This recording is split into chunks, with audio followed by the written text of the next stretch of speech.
A questo punto smetti, dice l'ombra. T'ho accompagnato in guerra e in pace. Se ora mi stacco da te non avrai pena. Sarai lieve più delle foglie.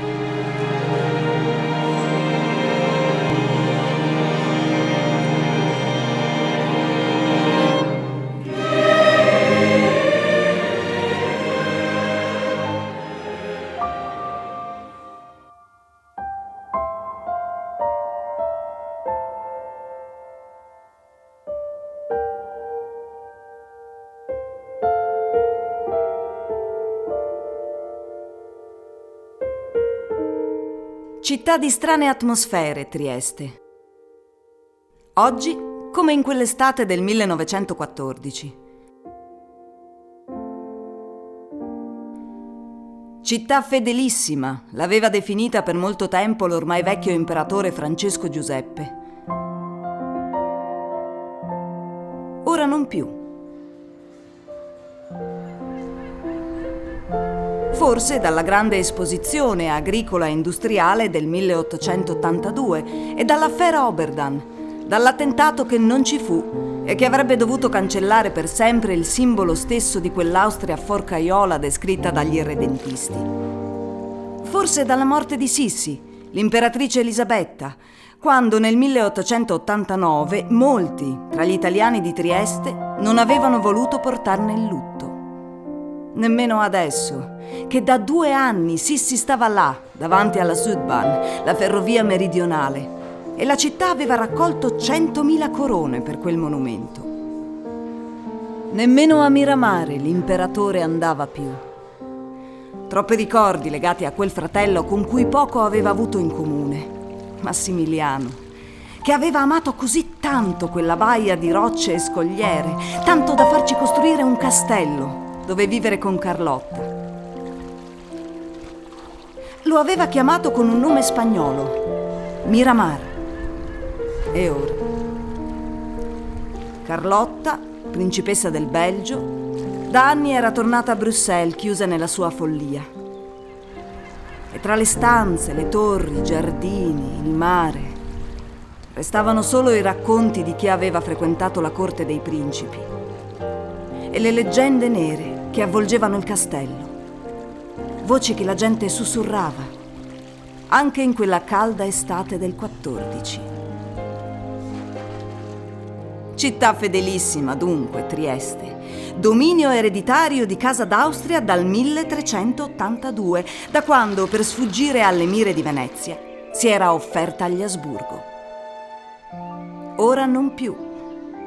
Ora, per i leali sudditi di Sua Maestà, Beniamina ingrata dell'impero. Trieste, città di contrasti e di opposti, cosmopolita, meridionale e mediterranea, centrale per traffici o al contrario, periferica e lontana, porta ad est e l'Oriente o spazio d'attesa verso l'Italia. Città dove le 3 principali stirpi d'Europa, la latina, la tedesca, la slava, si incontravano e negli ultimi anni si scontravano sempre più duramente. Città mitteleuropea, di empori e commerci, sospesa tra Mercurio ed Apollo, che si guardavano dall'alto, tra teatro e borsa d'affari, tra cultura e denaro. Città reale o non luogo, nel quale anche in quella fine di giugno del 1914 si proiettavano inquietudini e contraddizioni scandite dalla normalità. Trieste come vista attraverso le lenti di quella sorta di camera obscura che Pasquale Revoltella, mercante ricchissimo, affarista al limite del lecito, finanziatore del canale di Suez, raccoglitore d'arte e mecenate, si era fatto installare nel suo fastoso palazzo che alla sua morte nel 1869 aveva lasciato al comune perché ne facesse un museo. E adesso viaggiatori e turisti, sbarcati o pronti a salire su uno dei vapori del Lloyd austriaco, la più grande società di navigazione del Mediterraneo, entrano ed escono. attraversano la piazza. Uno sguardo al monumento a Massimiliano. Gli ultimi acquisti di Chinino alla farmacia al Sant'Andrea. Poi le geometriche strade che disegnano il borgo giuseppino, dal nome del figlio di Maria Teresa, Giuseppe II, uno dei quartieri nuovi della città. Palazzi alti, lunghe vie che si aggrovigliano negli odori e nei meandri della città vecchia. Arrivano in Piazza Grande.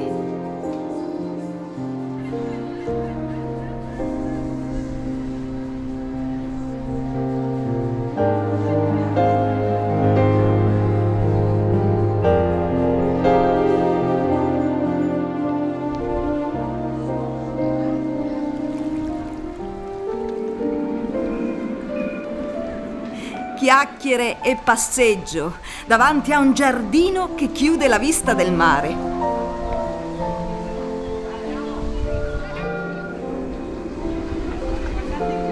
La musica e la banda.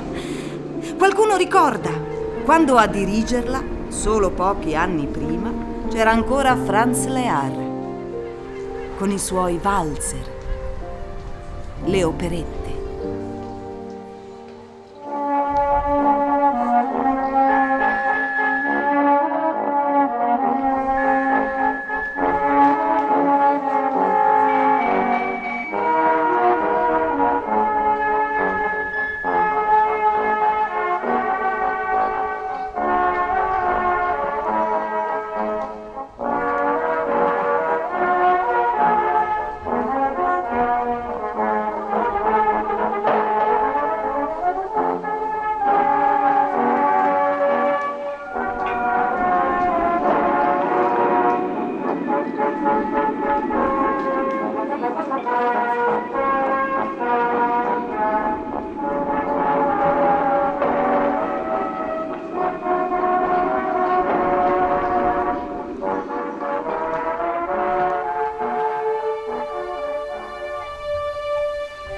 Si va fino a Sant'Antonio Nuovo, lungo il canale, il mercato, i ponti, le cupole azzurre della Chiesa dei Schiavoni, San Spiridione, che raccoglie la comunità serba. Poco oltre il borgo teresiano, costruito sulle vecchie saline in disuso. Se l'ora è appropriata, non manca una sosta per un rebechin, uno stuzzichino. Odori acri, a tratti speziati, come quelli che ti avvolgono entrando nella drogheria dei Toso.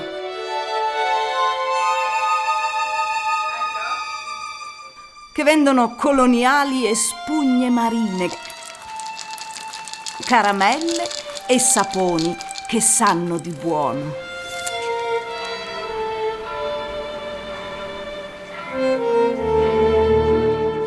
Anche in quella domenica d'estate, la bomboniera, così moderna nel suo Liberty, è piena di clienti in fila per la Rigo Janci. Famosa per la scandalosa storia tra Rigaud Janci, fascinoso violinista ungherese, e Clara Ward, ereditiera americana che per lui aveva lasciato il marito, principe belga di Chimay. Frutto curioso di quella passione fin de siècle, una torta che profuma di cioccolato e di proibito. E quanti caffè! Si chiacchiera di politica e di libri qui al Caffè San Marco. Si leggono i giornali al Caffè degli Specchi. Si assaggia la novità del gelato al Caffè Tommaso. Si chiacchiera e si passeggia in quella domenica d'estate tra la corsia Stadion, l'acquedotto e il quartiere dedicato al vecchio imperatore, il borgo franceschino, dove dal 1900 c'è Pirona con i suoi bignè. Locale nuovo, ma già molto apprezzato per il Presnitz e per i vini e per quella strana presenza, l'inglese, Giacomo Joyce. Là va a fare colazione quasi tutte le mattine, scrive a lungo e poi a un certo punto si alza e va a dare lezione, insegna a tanti, anche a Schmitz, Ettore Schmitz, che da quando ha sposato bene fa l'uomo d'affari e con indifferenza scrive romanzi. Li firma Italo Svevo. Fa caldo in quell'estate del 1914 e se gli alberi al Ferdinandeo o al passeggio Sant'Andrea a Buen Retiro degli inglesi triestini non bastano più, si va al mare. Per la cura atmosferica, acqua salata e bagni di sole, raccomandata dai medici più ascoltati. 28 giugno 1914, quasi sera. Una notizia arriva da Vienna. Il piccolo esce con una edizione straordinaria che viene distribuita gratuitamente. A Sarajevo sono stati uccisi l'erede al trono degli Asburgo, Francesco Ferdinando, e la moglie Sofia, duchessa di Hohenberg. Nel volgere di un mese, Trieste si trasforma in una grande caserma. Migliaia i richiamati pronti a partire. Alcuni irredentisti attraversano clandestinamente il confine. Ruggero Fauro Timeus, Nazario Sauro, Attilio Ortis, Riccardo Pitteri, Attilio Tamaro, Teodoro Maier, il proprietario del Piccolo. O crudele ingrata Serbia. La gente è disorientata. Negli occhi le immagini dell'arrivo al molo San Carlo delle bare arciducali. I primi giorni di luglio.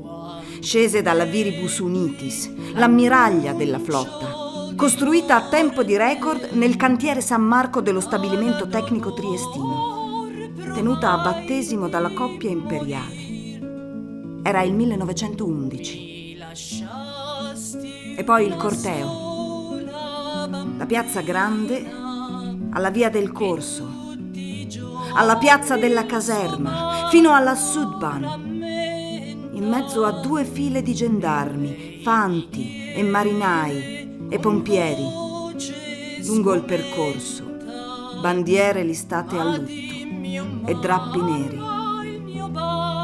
Lungo i marciapiedi, gli uomini con il cappello in mano, le donne in abiti scuri. Poi l'estate, che riprende con il suo ritmo lento. A Trieste arriva, agli ultimi giorni di luglio, il Gran Serraglio, a Barcola.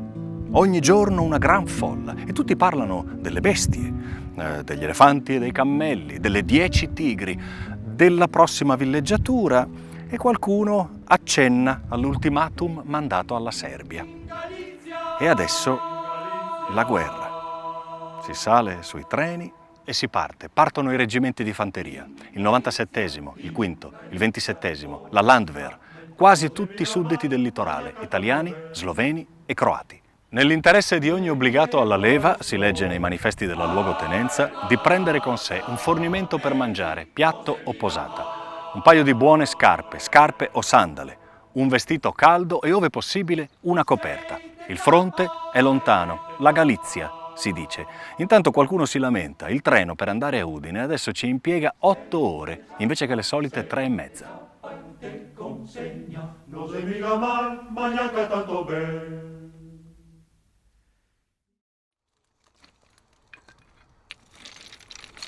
Ogni tanto qualche pietra arrotola giù dal vecchio castelliere sulla cima del San Michele, che dalla notte dei tempi difende l'ingresso alla Val Rosandra.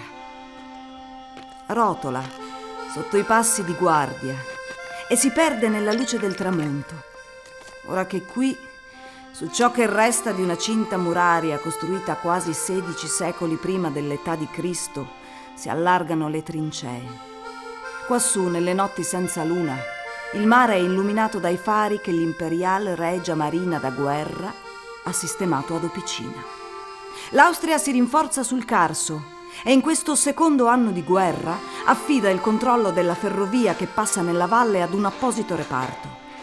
Su e giù, lungo i binari, in attesa, in silenzio, su questa che a Trieste chiamano Linea dei Santi, per via di quelle fermate, Sant'Andrea, Sant'Anna, San Giuseppe della Chiusa, Sant'Antonio in Bosco, Sant'Elia. E quanti treni prima della guerra, carichi di merci per l'Istria o pieni di gente la domenica. Treni di piacere. Trieste-Erpelle. 50 minuti di viaggio per andare a pranzo in una vecchia osmizza. Era stata l'imperatrice Maria Teresa a concedere ai contadini di vendere i loro prodotti per 8 giorni. Osem in sloveno vuol dire 8. E poi per altri 8 e 8, multipli di 8 durante tutto l'arco dell'anno. Una frasca in vista sulla casa, panche, tavolini, bicchieri riempiti di terrano, piatti di prosciutto, formaggio, uova e pane.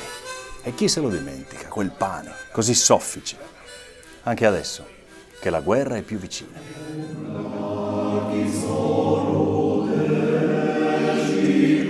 I continua a far trincee su, in altipiani. Da Opicina a Basovizza, dietro Trieste, hanno già cominciato a tagliare tutti i boschi per aprire la vista sul mare. I contadini hanno lavorato a piantare pali telegrafici, a costruire terrapieni e vedete, anche su, dalla Val Rosandra, adesso si vede bene tutta la costa. Se gli italiani volessero sbarcare, sbarco alla Garibaldina, si mormora in città. Da quassù, se la giornata è limpida, si vedono i pontoni di Punta Sdobba, dove sono piazzati i grandi calibri dei regnicoli, e si sentono i colpi da maggio, quando anche l'Italia è entrata in guerra. Gli austriaci si sono ritirati sul ciglione carsico alle spalle della Rocca di Monfalcone, su, più in alto, sull'Ermada, fortezza di bunker e roccia. In alto, in modo da mirare bene sulla città, sulle fabbriche, sulle officine elettriche dell'Isonzo, sulla Adria Werke, che aveva prodotto soda, sui cantieri dei lusignani fratelli Kosulic, armatori a Trieste, sulle antiche terme di acque salutari. Gli Imperial Regi Ingegneri hanno fatto esondare il Canale dei Dottori, data di nascita 1905, che a Sagrado prendeva acqua dall'Isonzo, e adesso, da Vermegliano al mare, c'è solo un grande acquitrino fangoso. A Trieste difende la città il Seebataillon Trieste, volontari, giovani di buona famiglia e marinai arrivati dalla base di Pola. Anche l'ammiragliato si sposta a Opicina, all'Hotel Obelisco. Marinai in Carso, dirà la gente.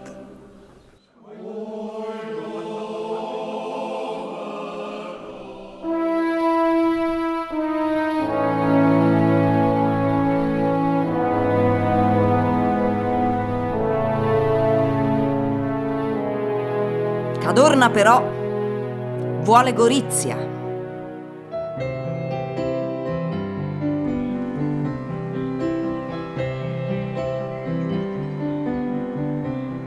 La vuole con i suoi viali, le ville, i palazzi della nobiltà, i giardini con le fontane. Vuole la città e non un cumulo di macerie. Attorno al castello ci sono ancora orti e vigne. Sono quelle dei chascelans, i castellani.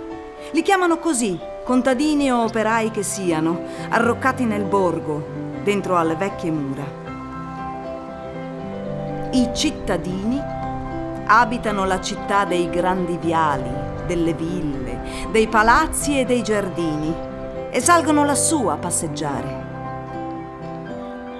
Via Rastello con i negozi, su per la ripida Cocevia o la più morbida salita oltre la porta Leopoldina, che dal 1660 ricorda l'imperiale presenza di Leopoldo I d'Asburgo in visita a Gorizia.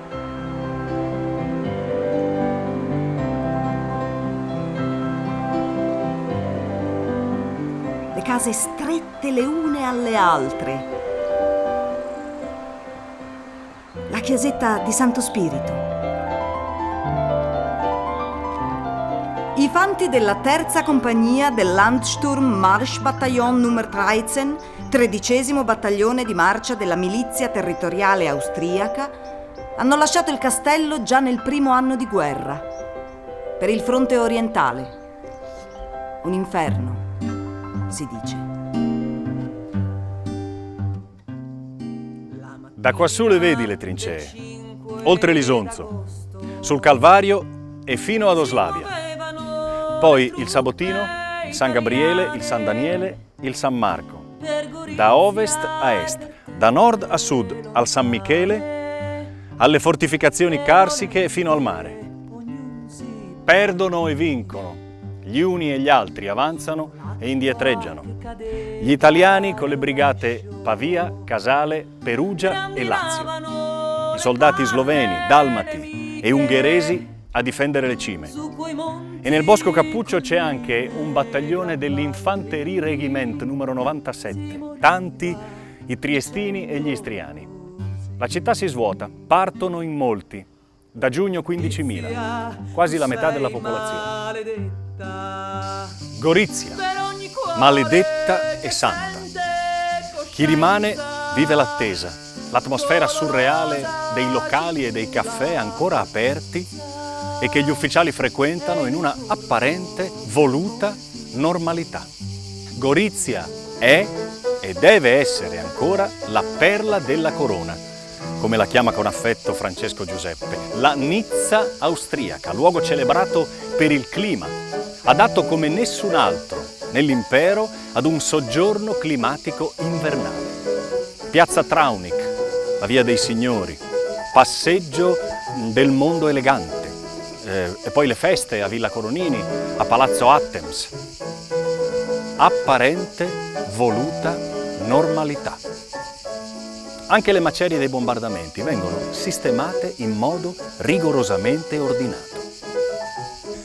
Lo vedono gli occhi di Alice Schalek, unica donna corrispondente di guerra, al servizio della propaganda del Kriegpressquartier, il quartier generale della stampa imperial regia. I resti delle case squarciate, dice, vengono sorvegliati con ogni cura. Anche davanti alle salme di queste case c'è una sentinella. Non si muove, che si spari o no. Salme di case.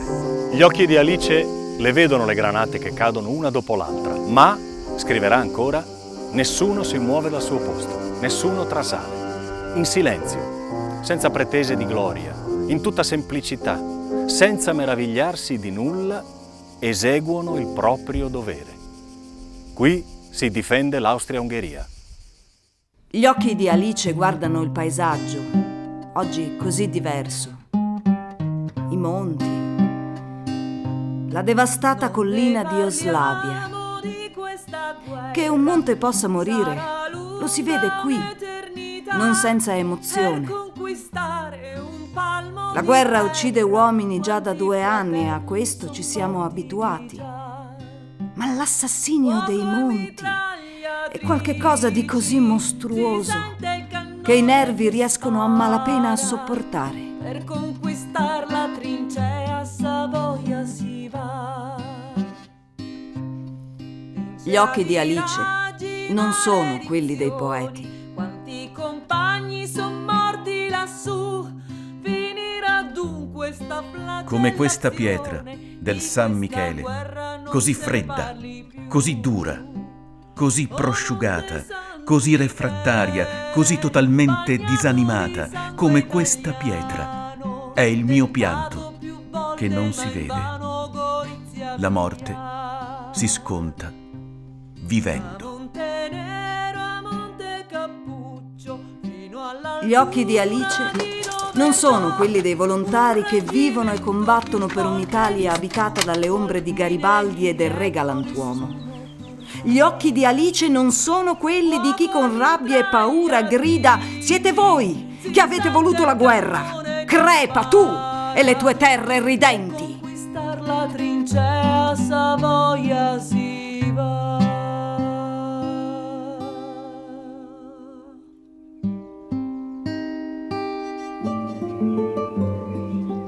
A Udine, le strategie della guerra si annodano tra Palazzo Belgrado, residenza di Cadorna, il Regio Liceo Ginnasio Jacopo Stellini, in Giardin Grande, sede del Comando Supremo, il Piazzale del Castello, con i cannoni sistemati là dopo il primo bombardamento dell'aviazione austro-ungarica, il 20 agosto del 1915, il primo di tanti.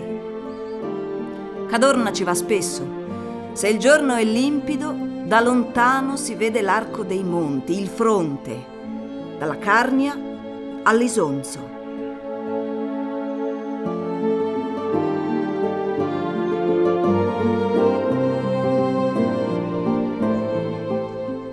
Tramonti rosa tiepolo, come quelli degli affreschi al Palazzo dei Patriarchi.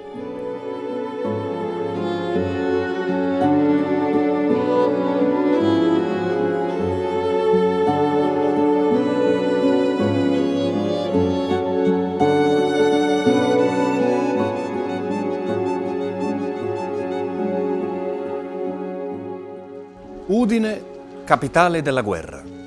Da quando il re ha spostato corte e corazzieri in villa a Martignacco e la città, sonnolenta, è diventata luogo d'incontro per la politica e le diplomazie internazionali, ma anche grandioso spazio dove si commercia e si fa mercato di tutto. Ma a Udine la guerra non si fa, la si racconta sui divani rossi stile Settecento del caffè Dorta Fantini, il trincerone del Dorta, lo chiamano così, quel raffinato locale davanti alla loggia del municipio all'inizio della salita del castello. È di moda andarci a bere la menta, come Cadorna, che ci passa quasi ogni sera. Alti ufficiali, piloti, giornalisti e i più bei nomi dell'aristocrazia borghese e non del regno. Donne fascinose e velate come la Duse.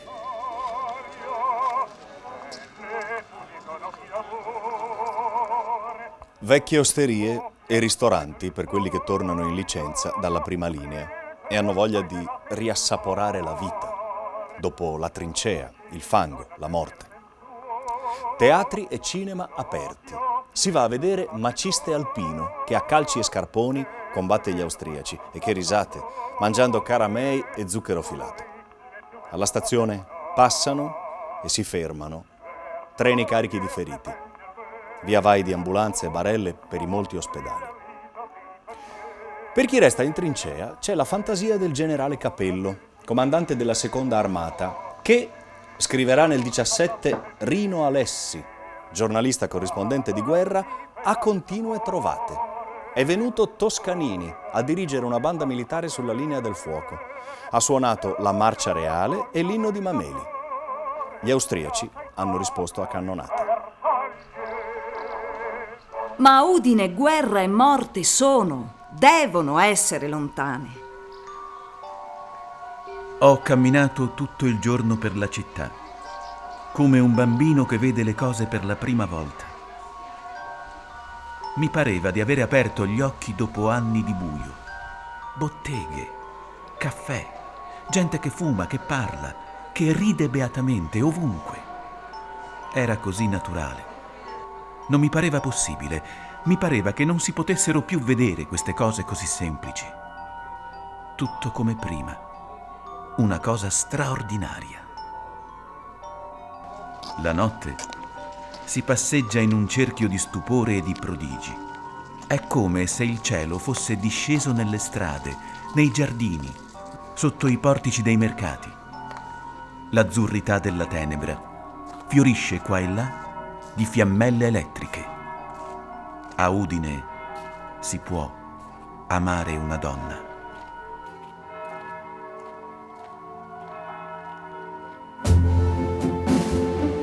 Si aprono i palazzi della nobiltà di provincia. In città c'è Edoardo Agnelli, sottotenente, vice direttore del parco automobilistico del Comando Supremo. Piero Pirelli, addetto all'ufficio cifra. Stivali lucidi e uniformi dove forse c'è la mano dei chiussi, sarti che vestono d'Annunzio e che dal 1868 hanno atelier in Piazza delle Erbe. A Villa Vicentina ci stanno gli imboscati, sul monte San Michele ci stanno i disperati, bim bom bom al rombo del canon. Imboscati, sibila la gente, parola nuova. Parola ad ondolo, dice Antonio Baldini, che insieme a Luigi Barzini, Massimo Bontempelli, Ugo Oietti, Ardengo Soffici, a Udine è uno dei molti inviati di guerra. Imboscato, parola per cancellare gli imbarazzi, non una parola come traditore o disertore, parole a picco, dalle quali si precipita. Imboscato, parola sferzante ma imbrogliata, come una frusta che si infiocca e annoda in aria e quando colpisce non fa più male. Il 17 maggio del 1915, scrive Bartolomeo Ristorto, contadino, classe 1893, sono arrivato a Palmanova con il primo granatieri. Era già da un po' che predicavano la guerra. A noi ci sembrava di andare a nozze. Noi non sapevamo che cosa era la guerra. Poi dalle parti di Cividale viene a passarci in rivista D'Annunzio, un poeta. Di parte Gabriello, parola fanteria, coraggio fantaccini, vi fa una poesia. Dall'altra parte del fiume, proprio di fronte a noi, c'era una garitta con gli austriaci della dogana. Il mattino del 24 maggio arriva un capitano tutto armato e ci dice: «Ragazzi, da stasera a mezzanotte la guerra incomincia. Sentirete un colpo da 305 sparato da Palmanova. È il segnale della guerra». Guardate Gabriello, tu stai a tavolino, ma noi si va al macello. Bim bom bom, al rombo del canon. Allora io grido agli austriaci della dogana: «Cosa fate lì? Aspettate che vi facciamo prigionieri?» E loro mi rispondono: «Dove vuoi che andiamo? Se abbandoniamo il posto ci arrestano».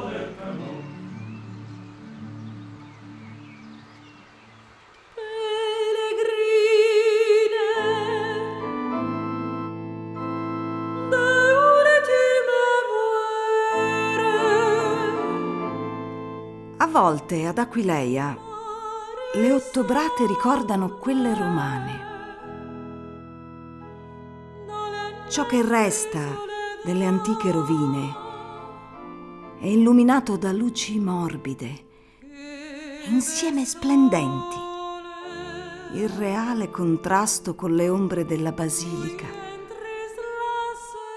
che coprono le tombe dei primi caduti sul Carso. Nell'aria si sente l'odore del mare.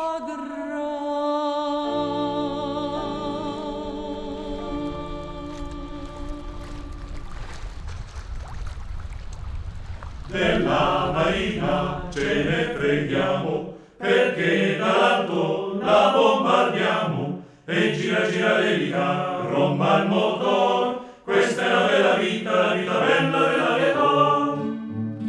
Belle ragazze dagli occhi neri, fate al lavoro con noi a piedi e gira gira l'elica, romba il motor. Questa è la bella vita bella della Vietò. È dal primo anno di guerra che a Grado la Regia Marina Italiana ha sistemato la stazione degli idrovolanti, in laguna, a Gorgo, poi vicino al porto. C'erano anche i francesi, poi non più. Se ne sono andati, come i turisti. Basta treni a vapore che arrivavano al Belvedere. Niente su e giù di vaporetti, niente piroscafi per Trieste. Ora a Grado si vive di notte. La squadriglia sta in attesa. Aspetto che finisca la luna per andare a Udine a provarmi la divisa nuova. Si bisbiglia nelle calli, tra le basiliche, tra i mosaici che disegnano onde immobili e le pietre che Roma e Bisanzio hanno lasciato.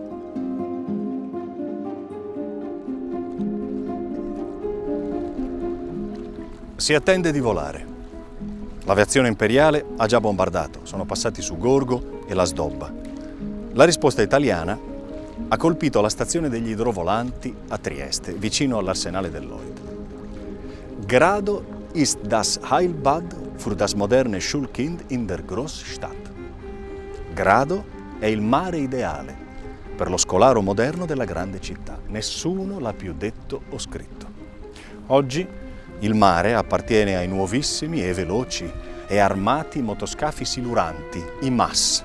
Anche loro aspettano le notti senza luna. E c'è silenzio. I viaggiatori non ci sono più.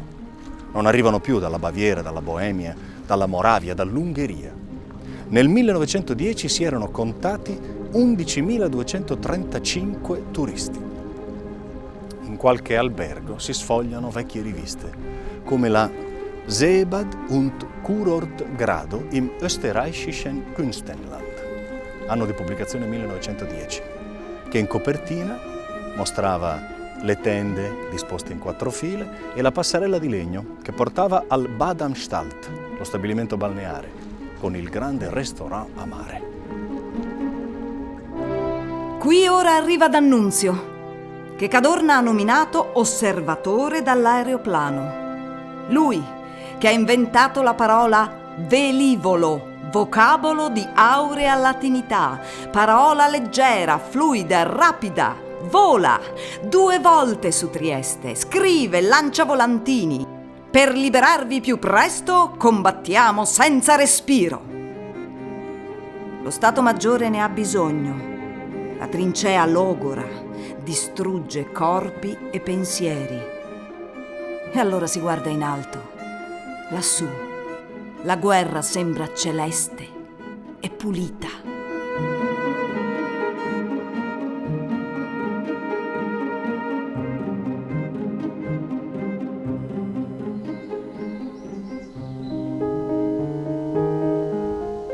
Il silenzio dei boschi dilata il tempo.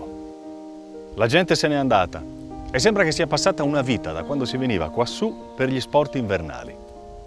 Gare di scivolo, di fondo e poi bob e guido slitte, che fin dal 1911 la Società della Ferrovia Meridionale trasportava come bagaglio appresso. E gli alberghi, che pace! Costruiti da Cajetan Schnablegger, morto al volgere del secolo, proprietario delle miniere a Raibl. Hotel Schnablegger a Tarvisio, dove anche l'imperatore Franz Josef aveva soggiornato. Bagni di aghi di pino e medicine naturali fornite dalla farmacia di Johann Siegel. Hotel Schnablegger a Malborghetto, con l'acqua solforosa della sorgente di Lusnizza portata fin lì per gli ospiti. Poi l'albergo Oman, con stabilimento, e il Thomas Hof, 30 stanze, 12 cabine per i bagni solforosi, 2 ettari di parco. Erano gli anni in cui anche Federico II di Sassonia veniva a caccia nella sua reale riserva in Val Canale. In alto, sopra Malborghetto, il forte Hensel, solitario. Scrive Julius Kugi, alpine referente dell'esercito austro-ungarico. Lì, sopra la Val Canale abbandonata dagli uomini, lì in alto, coi basamenti devastati, le mura diroccate, ma ancora indomito, fiero. Gli italiani lo bombardano, ma non attaccano. La valle ha 2 linee di difesa, Hintere e Vordere Seisera, dallo Schwarzenberg al piccolo Nabois. E poi Joffuart, piccolo Jof di Miezegnot,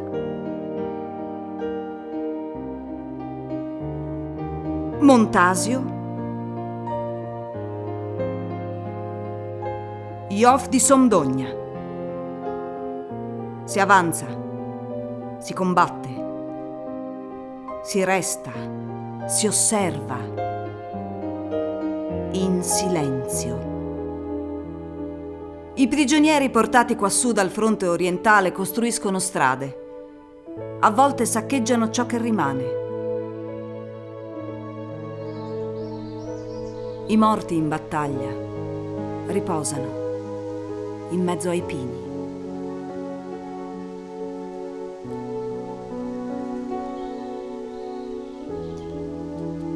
Su A Malgarauna, il tenente Kilmansegg ha fatto innalzare dai suoi stiriani, 10° battaglione Landsturm, una cappella.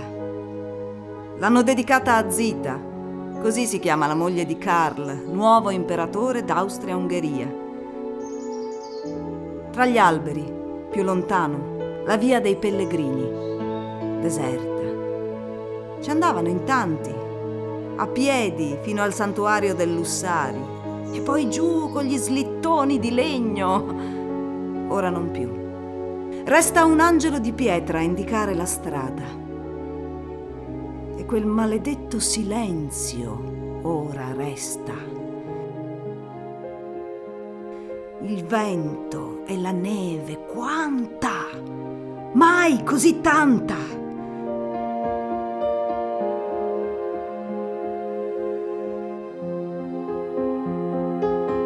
A Tarvisio, il 31 marzo del 16, l'hanno misurata 6,70 metri.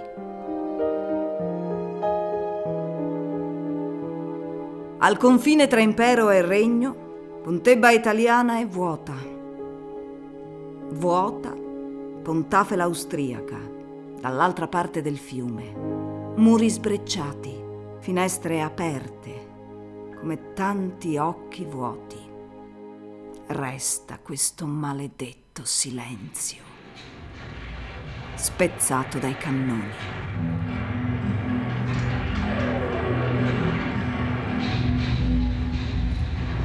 Comando dei nostri ufficiali, caricheremo fucili all'Italia. Anin, se no che i biadazza i muri in di fan. Andiamo, se no quei poveracci muoiono anche di fame. Per 1,50 lire sono loro in Carnia, area strategica del fronte, a portar su agli alpini del Tolmezzo e del Val Tagliamento viveri, munizioni, biancheria fresca di bucato e notizie dai paesi. Portatrici carniche, 1000 ausiliarie con la gerla, donne dai 14 ai 60 anni, pronte sempre. Di notte, all'alba, in fila davanti ai depositi e ai magazzini a fondovalle, pronte, 40 kg sulle spalle, a salire su nella zona del fronte. Pizzo Timau, Passo di Montecroce, Pal Grande, Pal Piccolo, 2, 4, 5 ore di marcia, sentieri e mulattiere. D'inverno con la neve fino alle ginocchia, d'estate sotto il sole. Si scarica la roba. Qualcuna rimaneva quassù per i lavori del campo di battaglia. Portare pietrisco e cemento e legna a chi costruiva i ricoveri, a chi riparava le piste, i sentieri. Dormire in baracca, poco lontano dalla linea del fuoco. Le altre, qualche parola, una sosta breve e poi di nuovo giù. Magari portando le barelle con i feriti o con i corpi dei morti, giù fino a valle. E poi in paese, dai figli, dai vecchi che aspettano, a casa, a cucinare e a rigovernare le bestie nelle stalle. Anin, se no che i biedazze muoiono di fame. Se la buffa ti lascia il passaggio, noi altri alpini fermarti sapremo.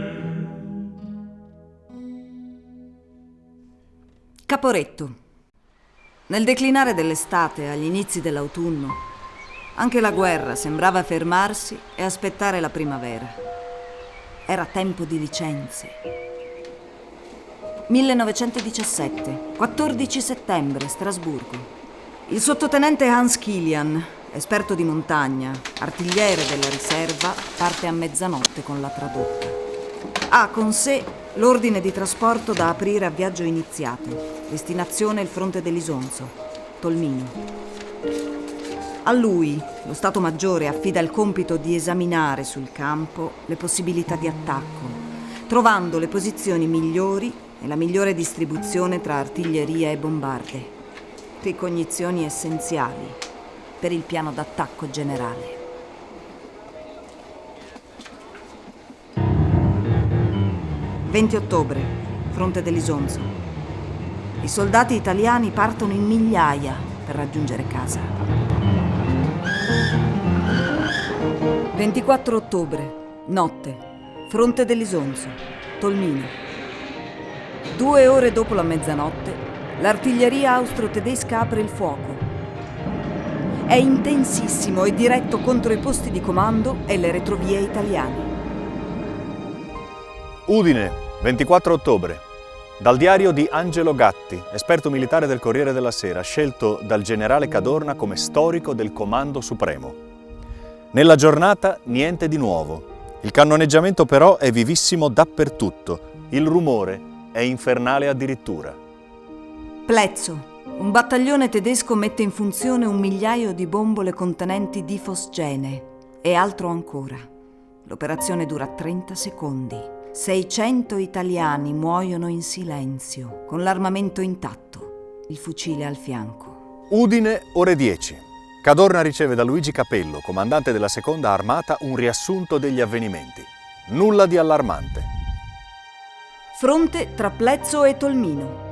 Con le truppe d'élite schierate ai lati è la 12ª divisione slesiana che penetra profondamente nel fondovalle dell'Isonzo, scarsamente guarnito, secondo le regole studiate sui banchi delle accademie militari che insegnavano come fondamentale il possesso delle cime. Udine, ore 10:35.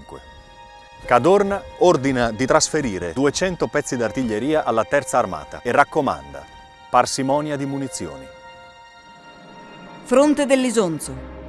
Il fuoco delle artiglierie austro-tedesche ha aperto il varco alla fanteria che è dilagata oltre la prima linea. Saltano le comunicazioni tra i comandi italiani.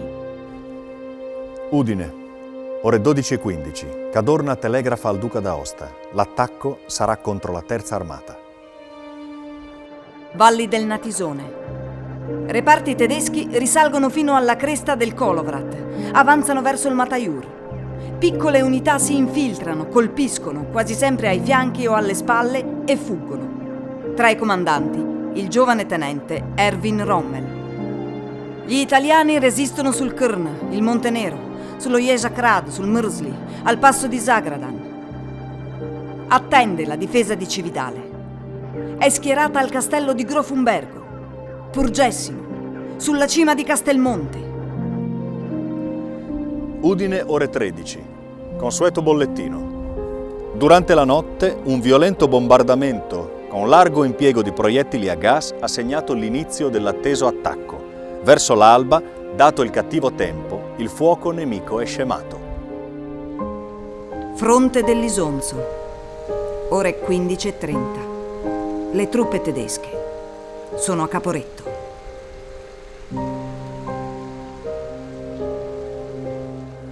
Udine, ore 18. Cadorna è tranquillo, sorridente, incerto sul fatto che il nemico intendesse attaccare sul serio a Tolmino o limitarsi ad un semplice bluff. Ore 19. A cena leggo il bollettino. Non mi piace affatto. C'è una frase infelicissima in cui si parla del nemico. Vengano pure, dice, noi li attendiamo saldi e ben preparati. È meglio vendere la pelle dell'orso dopo averlo ucciso, dico a Penna, a Oietti, a Giusti che mi stanno vicini a tavola. Per fortuna, penso fra me, il tempo è orribile. Qui piove, là in alto sui monti farà almeno nebbia. Vado al cinematografo. Ore 22. Per pura curiosità vado al comando. Il vestibolo è illuminato. Domando come vanno le cose. Non benissimo. Guardo in faccia tutti. Il nemico, approfittando della nebbia, ha fatto fare ad alcuni suoi reparti 22 chilometri per monti difficilissimi. I nostri se li son visti arrivare alle spalle. Sento parlare di Sedan italiana.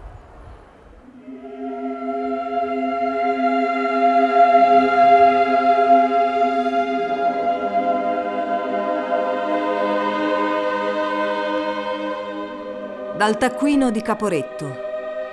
Diario di guerra e di prigionia di Carlo Emilio Gadda.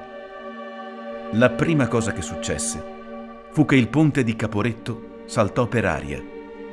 Anzi, lo fecero brillare, come si dice nella brillante prosa tecnica, e ciò fu quando su, nelle nuvole eccelse, dei reparti senza ordini, stavano ancora attendendo a piè fermo di compiere il resto del loro dovere. Dalla valle salirono cupi boati. l'aggiustamento. Poi ore e ore, un fragore unico e fuso. Poi ci fu solo il silenzio. Finiva così la nostra vita di soldati, e di bravi soldati, con la visione della patria straziata. Con la nostra vergogna di vinti iniziammo il calvario della dura prigionia, della fame, dei maltrattamenti, del sudiciume. Ho patito tutto per finire a Caporetto, nella fine delle fini. Interrotte le comunicazioni, mal schierati e impreparati alle nuove tattiche offensive, gli italiani sono inferiori per numero e l'azione dei tanti che resistono e combattono non basta. 11.000 saranno i morti, 30.000 i feriti, 293.000 i prigionieri e poi gli sbandati, i profughi, le 3 linee fortificate che difendevano il nord-est, sfondate. Sepolta per quasi un secolo in archivi mai esplorati, scompare la memoria delle molte battaglie, di una resistenza ostinata che blocca per quanto e come può l'avanzata austro-tedesca. Caporetto dimentica la storia di chi combatte sul Kern, il Monte Nero, sullo Ježakrad, sul Mrzli, nelle valli del Natisone, in montagna e in pianura. E se resta il ricordo dei lancieri a Pozzuolo del Friuli, nulla rimane di chi in Varresia o al Torre, nelle strade di Udine, a Codroipo, al Tagliamento e oltre a Ragogna, a Pradis, alla Forcella Clautana, con tenacia resiste per quanto e come può a difendere una ritirata che si ferma al Piave. Cadorna, che si affretterà ad accusare di disfattismo le truppe, fu esonerato e sostituito dal generale Armando Diaz.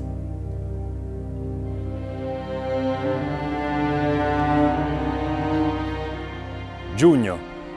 Rendicontazione per l'Imperial Regia Amministrazione del maestro Carlo Luigi Bozzi e del tenente Freund.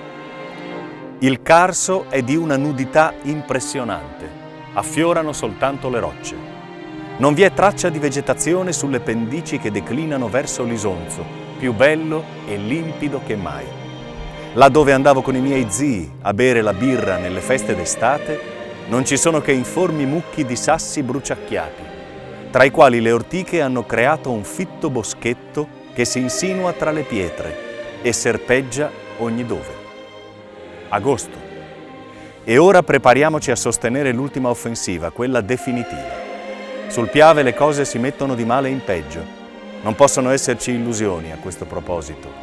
L'impero, la duplice monarchia saranno presto cose del passato.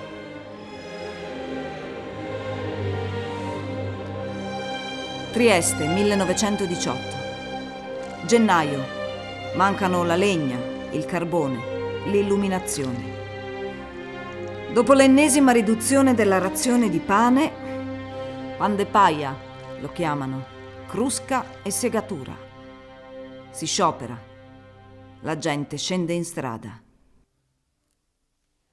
Giugno. La nuova offensiva austriaca dal Grappa al Piave fallisce e l'estate porta un'epidemia di spagnola. Chiusi al porto migliaia di prigionieri italiani. Ottobre. In tutto il litorale austriaco, delicato mosaico dove convivono da sempre etnie diverse, le questioni nazionali diventano scontro. La sensazione del crollo del vecchio impero è ormai evidente. In gruppi disordinati, ridotti alla fame, tornano dal fronte i soldati dell'esercito austro-ungarico. Tornano i profughi dall'Austria, da Wagna e Pottendorf, città di legno e di squallide baracche.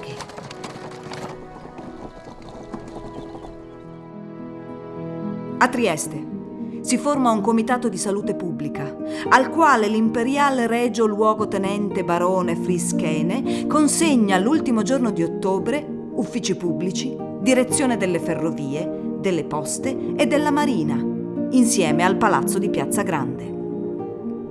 Sventolano bandiere. Ognuno espone la sua. Chi vuol vedere meglio compra un posto ad una finestra pagandolo fino a 40 corone. Trattative si intrecciano con le forze dell'intesa. Un mondo sta franando. Novembre. Violenze e disordini politici e sociali. La città è come invasa dai soldati dell'esercito austriaco, dai prigionieri italiani liberati dai campi di prigionia austriaci e ungheresi. Devastazioni e saccheggi. Sono i delinquenti comuni, appena liberati dalle carceri. L'Audace avrebbe dovuto chiamarsi Kawakaze. Era stata costruita nei cantieri Yarrow a Glasgow nel 16 per la marina giapponese. L'Italia l'aveva acquistata prima ancora che fosse finita. Il 3 novembre, scortata da 2 idrovolanti, attracca per prima al molo San Carlo. A Trieste arriva l'Italia. La guerra è finita. San Giusto, il tricolore e bandiere, ognuno la sua. Il molo San Carlo diventa Molo Audace. Piazza Grande, piazza dell'Unità d'Italia. Riva Carciotti, riva 3 novembre. Il Porto Nuovo è dedicato a Vittorio Emanuele III. La Grosse Caserme diventa Caserma Oberdan. La guerra è finita anche per il Landsturmer, il richiamato di categoria anziana, che giorno dopo giorno è sceso dal Poggio della Gretta fino al cavalcavia di Barcola. Di guardia alla ferrovia ha aperto e chiuso la sua baracca. La guerra è finita. Un ultimo giro di chiave e poi via, a casa. Vicino al vecchio forte austro-ungarico, il forte Kresic. Futuro, simbolico spazio del faro della vittoria. La guerra è finita.